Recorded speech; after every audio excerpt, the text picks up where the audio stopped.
Bonsoir à tous, nous sommes ensemble pour une heure d'édition spéciale en direct et en français sur i24 News.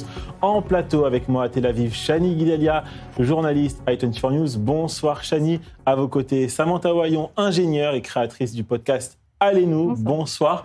Et Meir Habib, ancien député français. Bonsoir Meir, quel plaisir de vous retrouver ici à Tel Aviv. Et permettez-moi de saluer nos deux invités en direct avec nous depuis nos studios parisiens. Bonsoir Myriam Palomba. Bonsoir Raphaël, bonsoir tout le monde. Je rappelle à nos téléspectateurs que vous êtes journaliste et à vos côtés, nous retrouvons Yves Derey. Yves Derey que nous n'avons pas vu depuis longtemps sur cette antenne. Heureux de vous revoir. Yves Derey, rédacteur en chef de Forbes France. Bonsoir. Merci à tous les deux d'avoir accepté notre invitation.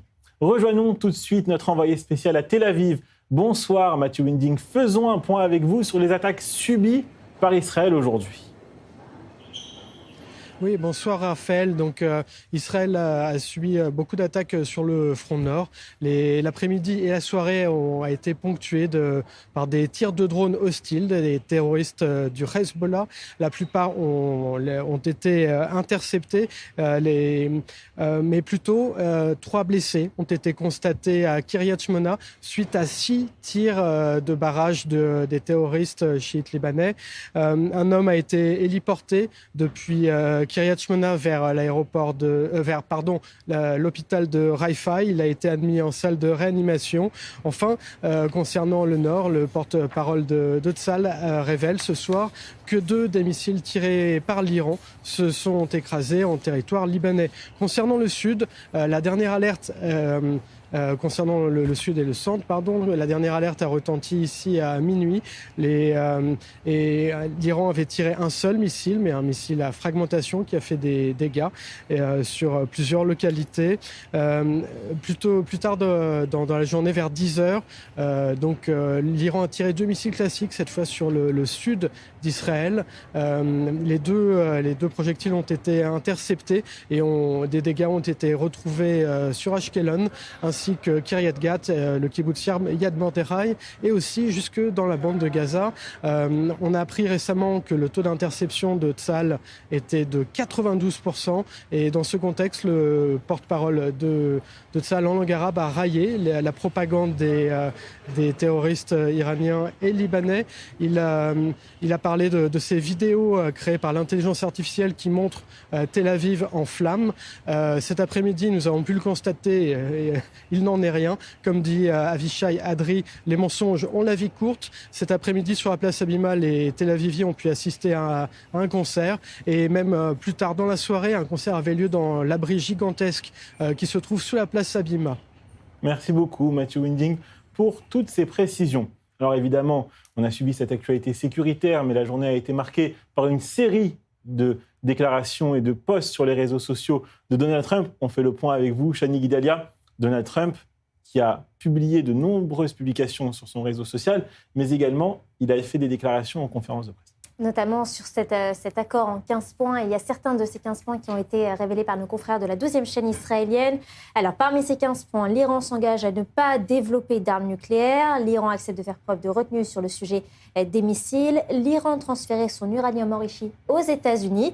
4e point, l'Iran cesserait tout enrichissement d'uranium. Et enfin, le dernier point qui a été évoqué, c'est que l'Iran accepterait de rouvrir le détroit d'Ormuz. Alors, on comprend que ce que dit Donald Trump aujourd'hui, ce n'est pas seulement une annonce diplomatique, c'est aussi un signal stratégique à plusieurs niveaux. Déjà sur le fond, parce que quand on évoque un possible renoncement iranien à l'arme nucléaire, évidemment, c'est considérable, mais évidemment, il faut rester prudent, puisque du côté iranien, il y a eu un démenti de Téhéran. Et puis, deuxième élément clé, c'est évidemment le timing, puisque Donald Trump suspend ses frappes pour 5 jours, donc c'est court et volontairement, puisque ça met une pression maximale sur l'Iran. Soit l'Iran décide d'avancer rapidement, ou alors l'Iran s'expose à une reprise immédiate des bombardements. Donc c'est une méthode, on va dire, classique de négociation, mais négociation sous contrainte. Mais Habib, une réaction Benjamin Netanyahu a partagé une vidéo il y a quelques minutes. Il a déclaré « J'ai parlé aujourd'hui avec notre ami président Donald Trump. Il estime que nous pouvons tirer parti des succès de Tsahal et des forces armées américaines pour atteindre les objectifs de guerre fixés par l'accord. Un accord qui protégera nos intérêts vitaux. Parallèlement, nous poursuivons nos attaques contre l'Iran et le Liban. Nous anéantissons leur programme de missiles et nucléaires et nous continuons d'infliger de graves dommages au Hezbollah. Il y a quelques jours, nous avons éliminé 2 autres scientifiques nucléaires et nous restons fermes sur nos positions. Nous défendrons nos intérêts vitaux en toutes circonstances. » Il a déterminé 3 objectifs de guerre. La fin de capacité balistique de l'Iran, la fin du nucléaire de l'Iran, et la 3e, un changement de régime. Mais pour ça, il y a un petit bémol, c'est que ça ne pourra pas se faire seul. Ça ne pourra se faire qu'avec les Iraniens, l'appui du peuple iranien. Aujourd'hui, ça ne vous a pas échappé, contrairement à Haut-de-Nuit, il n'y a pas eu de missile. Il n'y a pas eu de missile balistique. Ce n'est pas parce qu'ils ne veulent pas, c'est parce que leur capacité commence à être moins bonne qu'au début. Est-ce que pour autant la guerre est finie ? Non. Ma conviction, c'est que tous les buts seront atteints. Le dernier est plus compliqué, parce qu'un changement de régime, quand on sait qu'il y a 150 000 gardiens de la Révolution qui sont présents sur le terrain, qui sont corrompus, qu'il y a 40 et quelques années de régime terrible, c'est plus compliqué. Je sors de la Knesset, j'ai vu le président de la Knesset, aussi le Premier ministre. Je peux vous dire que tous les voyants sont ouverts. Hélas, cette guerre, comme je l'ai dit sur les réseaux, n'est pas virtuelle. Il y a eu des morts. Il y a des morts des civils. Il y a eu des soldats qui sont morts. On reste après 3 semaines et 3 jours de guerre. C'est beaucoup, mais c'est à la fois peu, à la fois dans le cadre d'une guerre qui peut être longue. Ma conviction aujourd'hui, c'est que Tsahal, vous le savez, Raphaël, a la maîtrise totale de l'air en Iran. Vous savez qu'il y a un avion qui est parti ce week-end. On a vu 3 secondes avec des dignitaires iraniens. Ça n'a pu être fait qu'avec l'accord d'Israël qui maîtrise l'air à Téhéran et évidemment des Américains. Peut-être qu'il y a des questions. À moyen terme, je ne peux pas imaginer que le régime en place restera à la fin de cette guerre. Yves Deray à Paris, comment réagissez-vous lorsque vous entendez Donald Trump dire que le changement de régime est déjà en cours, puisque de nombreuses têtes du régime iranien sont tombées? Donc, celle qui les remplace, ce n'est pas le régime précédent, même si c'est la même ADN. Et donc, il y a un changement de régime. Oui, j'ai entendu ces déclarations. Alors, visiblement, il y a un nouveau personnage qui semble émerger à travers les déclarations de Donald Trump. Ce serait le président du Parlement iranien, Mohamed Khalibaf, qui serait l'interlocuteur nouveau des Américains. Ça n'est pas très rassurant parce que, certes, ça n'est pas un mollah, mais c'est un gardien de la Révolution. Il a dirigé des gardiens de la Révolution, il a dirigé la répression de certaines manifestations nombreuses. C'est un général, c'est un dur du régime, c'est un proche de Khamenei. Donc, on a le sentiment, en fait, que Donald Trump pourrait se contenter d'un changement de régime à minima. C'est-à-dire que les mollahs seraient en retrait et que, d'une certaine manière, ce qu'on constate déjà aujourd'hui, ce sont les GRI, ce sont les gardiens de la Révolution qui ont pris le pouvoir. Donc il n'y aurait plus la vitrine religieuse, mais il y aurait tout de même des durs, des gens qui ont démontré leur cruauté, leur capacité à commettre des assassinats de masse contre leur propre peuple, à frapper de manière totalement aveugle des cibles, aussi bien contre leurs voisins que contre Israël, évidemment, que contre des bases américaines, etc. Donc, le changement de régime tel qu'on l'envisageait ici en Europe, et tel qu'on l'espérait, pour tout dire, c'est-à-dire avec quelqu'un qui arrive, peut-être de la diaspora iranienne, pourquoi pas le prince, le fils du Shah, qui amènerait ses idées sur la transition démocratique avec un projet d'élection, tout cela ne semble pas être dans l'esprit de Donald Trump. Il se contente, lui, d'une certaine manière, disons, de gardien de la révolution avec qui il peut négocier, avec qui il peut faire passer ses exigences, et puis après, advienne que pourra en Iran. Et ça, c'est pas tout à fait, je pense, la vision israélienne de la fin de ce conflit. Myriam Palomba, pour vous, c'est inévitable que cette guerre se termine par un accord entre les États-Unis et l'Iran, et Israël devra peut-être se contenter de cet accord-là ? ça risque de finir comme ça, malheureusement, parce que je pense que Donald Trump n'a pas considéré pleinement la pression économique qu'il y avait sur les États-Unis, mais aussi sur tout le reste du monde, d'un point de vue du pétrole, du gaz naturel liquéfié, par la privation du commerce sur le détroit d'Ormuz. Donc, moi, je crois que s'il n'y a pas de changement de régime en Iran, ce sera une véritable défaite. Et on voit qu'aujourd'hui, cette guerre, elle se joue certes militairement, mais surtout économiquement, avec des pressions de tous les côtés, l'Europe en premier, mais aussi la Chine, qui pour la première fois est sortie de sa réserve ce week-end. On voit bien que cette guerre, elle est avant tout aussi économique, malheureusement, et si elle se fait sans changement de régime, pour moi, ce sera une véritable défaite. Vous êtes d'accord avec Mme Palomba? S'il n'y a pas de changement de régime, c'est-à-dire que la guerre est un échec? Alors oui, déjà oui, clairement, s'il n'y a pas de changement de régime, alors ça voudrait dire qu'on a fait tout ça pour rien. Après, je voudrais rajouter un petit bémol là-dessus. Il y a quand même 5000 soldats qui ont été déployés là, vers le Moyen-Orient. Trump a demandé une augmentation du budget de la guerre de 200 milliards de dollars au Congrès aujourd'hui. Donc à mon avis, même si Trump paraît vouloir faire un accord, dans les actes... Ça peut toujours être du bluff. Voilà, exactement. De toute façon, on l'a vu depuis le début de cette guerre, même avant le début de cette guerre, c'est que du bluff. Juste avant la guerre, on se disait est-ce que ça va y aller, est-ce que ça va pas y aller, on ne savait pas trop. Au final, on a appris après coup que cette opération, elle était préparée depuis des mois en amont avec Israël. Donc, il n'y a que Trump qui sait ce qui se passe dans la tête de Trump. Il n'y a que Trump et il n'y a que Netanyahou, parce qu'évidemment, tout n'est pas sur la carte. Un mot sur Kaliba. Il a été maire de Téhéran, il s'est présenté à 5 reprises et il a perdu à l'élection présidentielle iranienne. Mais il y a un point qui est important, il a énormément d'immobilier à Téhéran et il est extrêmement corrompu. C'est connu et il est en poste malgré tout et manifestement, il y a une sorte de contact avec les Américains. Alors, il a peut-être aussi peur de mourir. Il y a un contact. Ma conviction absolue, c'est comme je suis d'accord parfaitement avec vous, c'est qu'on ne sait pas tout.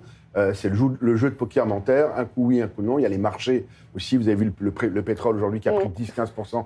Ça aussi, c'est des choses qui sont extrêmement importantes, les bourses, etc. À moyen terme, il est évident que, bien sûr, le nucléaire, bien sûr, les balistiques, mais le régime pour le peuple iranien. Je pense avant tout pour ces Iraniens, pour ces 30 000 morts dont tout le monde s'en fout qu'il y a eu au début du mois de janvier. Pour le peuple iranien, il faut qu'il y ait un changement de régime. Myriam Palomba, je vous entends acquiescer. Oui, moi je suis totalement d'accord. Mais c'est vrai qu'on ne peut pas savoir ce qui se passe dans la tête de Trump et qu'on a vu aujourd'hui avec un simple tweet sur son compte Twitter sur Truth Social.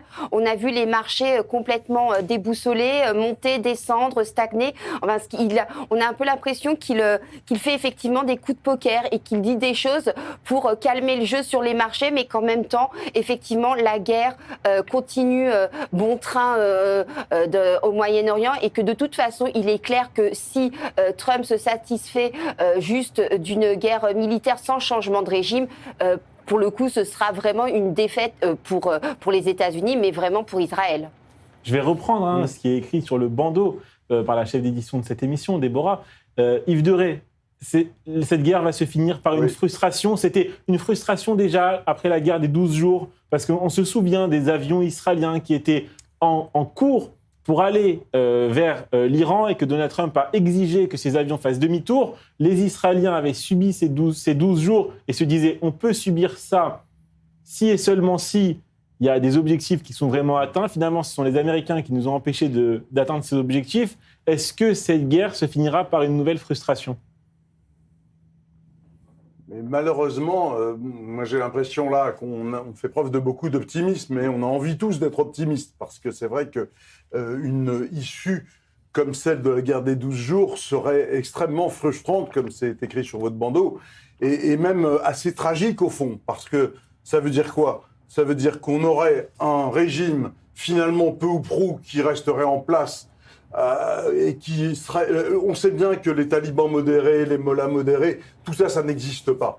Ça n'a jamais fonctionné et on sait qu'on aura simplement des gens qui feront un peu attention dans peut-être leur discours public, mais qui se prépareront, qui tenteront de à nouveau se doter de l'arme nucléaire, qui tenteront à nouveau de restaurer leur puissance balistique, bref, qui resteront dangereux dans toute la région et surtout qui resteront extrêmement durs avec leur peuple et qui empêcheront ce peuple iranien de s'exprimer, alors qu'on le sait, c'est un peuple qui en meurt d'envie, qui est mort d'ailleurs pour cela.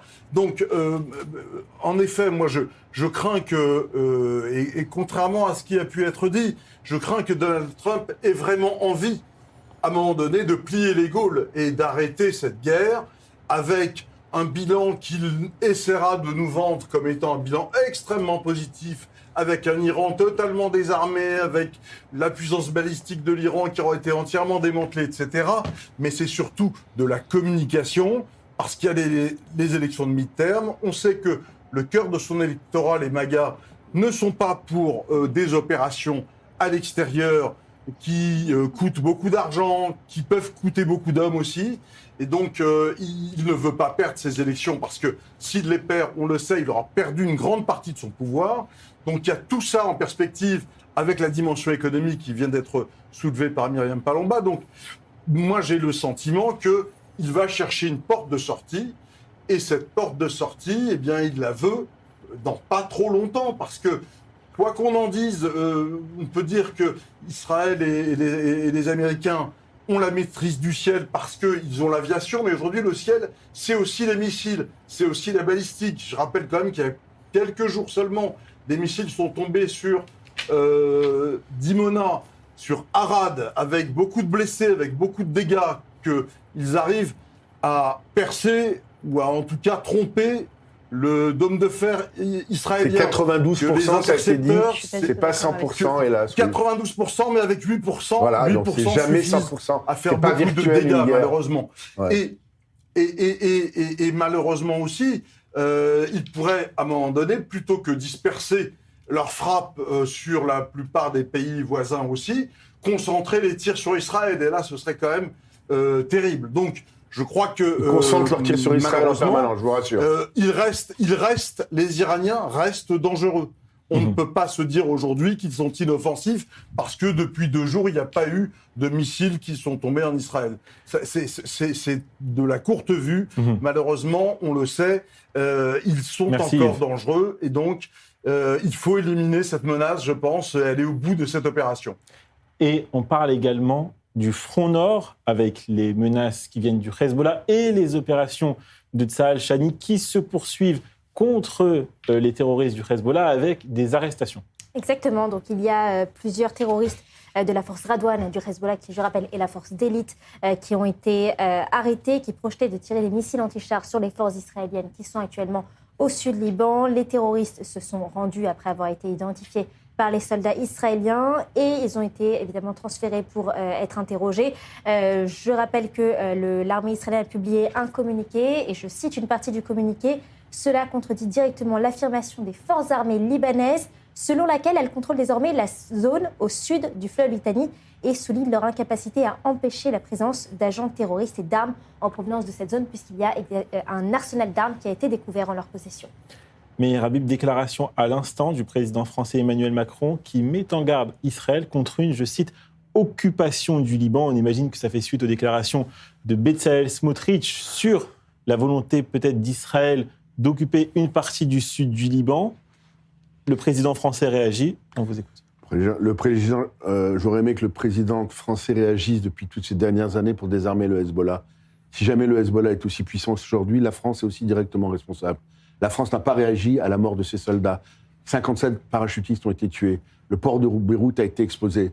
Les chrétiens sont en train de disparaître. Le Liban est entre les mains de Hezbollah. Et qu'est-ce qu'a fait le président Macron et ses prédécesseurs? Rien. Un mot pour Lionel Jospin qui, lui, avait déclaré que le Hezbollah était un mouvement terroriste à l'époque. Et paix à son âme, c'était un homme de gauche. Il a failli mourir pour avoir déclaré ça. Exactement. Il a été caillassé à Birzeit, vous vous en souvenez. Enfin, en tout cas, les plus anciens comme moi s'en souviennent parfaitement. Et je vous tenais à lui rendre hommage aujourd'hui. Donc la France, aujourd'hui, s'est plantée de A à Z au Liban. Il y a le conseiller diplomatique du président de la République, Emmanuel Bonne, est un ancien ambassadeur à Beyrouth. Israël fera ce qu'elle a à faire. Si elle doit rentrer au niveau terrestre, elle le fera. Si elle devra casser, qu'elle est en train de faire tous les ponts, briser les ponts d'Italie, elle le fera. Si jamais elle devra continuer, parce que tout simplement, la situation qui a existé avant le 7 octobre 2023 ne reviendra plus jamais.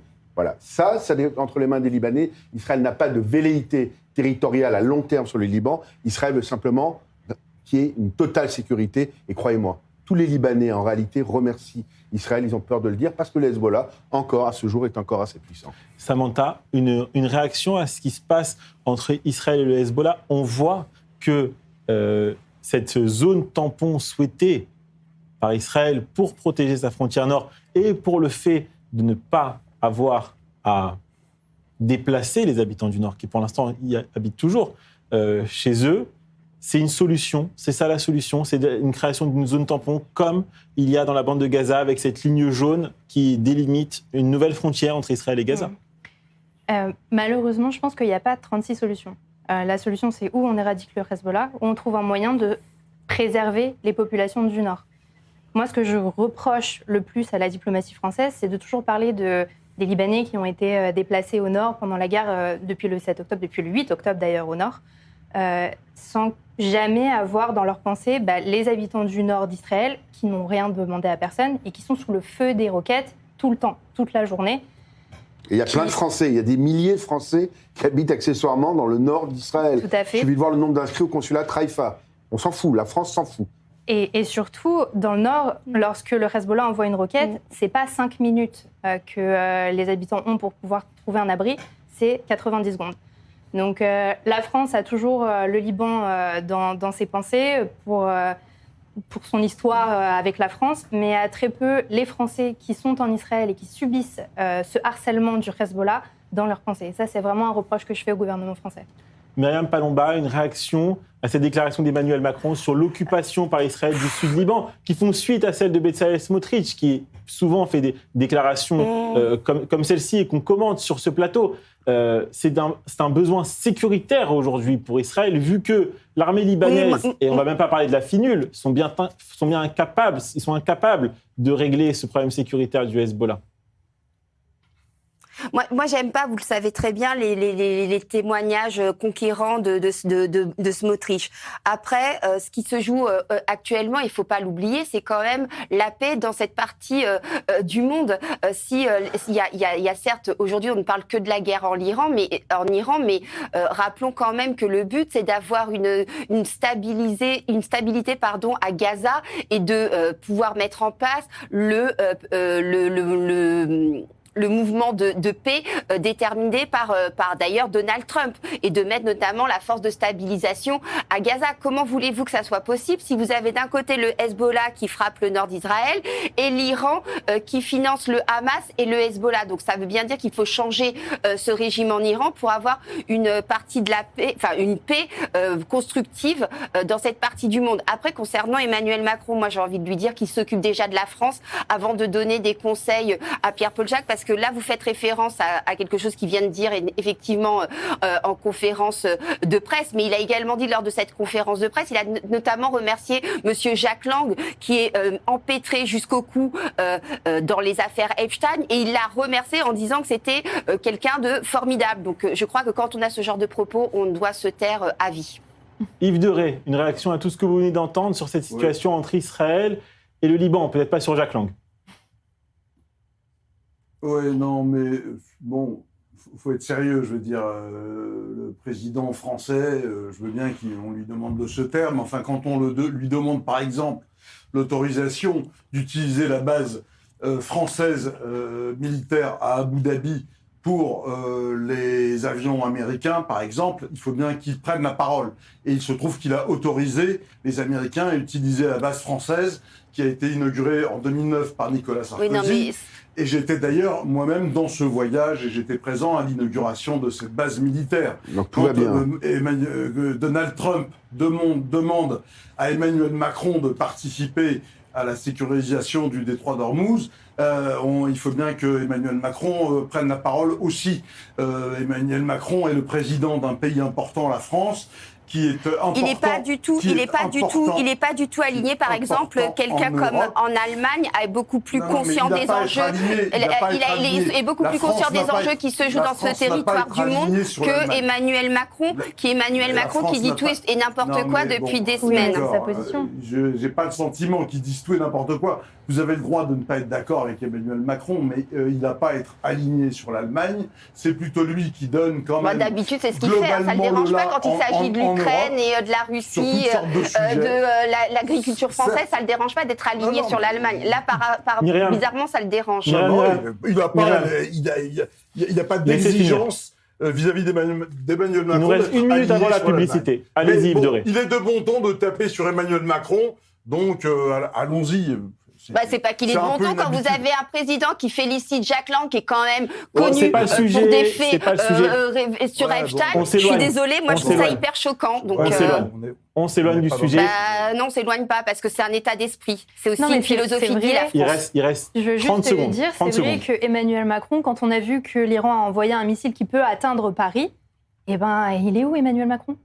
Enfin, je sais pas, c'est une menace qui est directe sur la France, sur les Français, sur la capitale française. Et Emmanuel Moi, Macron, je reproche pas à Emmanuel Macron de parler. Je reproche, s'il parle, il doit dire bravo à Israël, on continue, on vous soutient, il faut libérer le Liban du Hezbollah. Point. Merci. Il est l'heure de marquer une courte page de publicité. Restez avec nous sur i24 News.